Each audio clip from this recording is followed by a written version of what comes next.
Kang lay ngasini ay siyo nang naibon nung sidehay ba waraw ray ka na siyo ay kita mo'y asina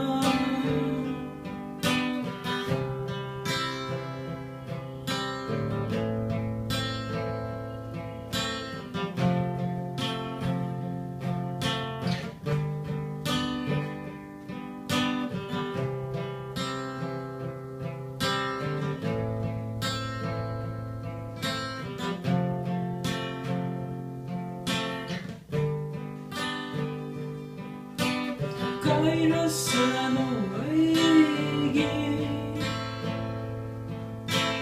Tamoy simat se dana Kapsabangitan nata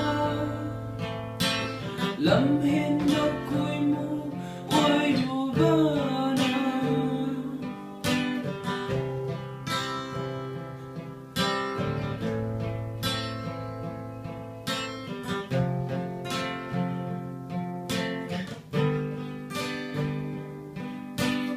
Kapla sa nuwaigi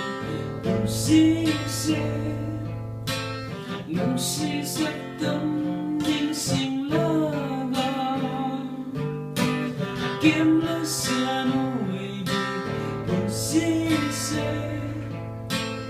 malimlay may takyan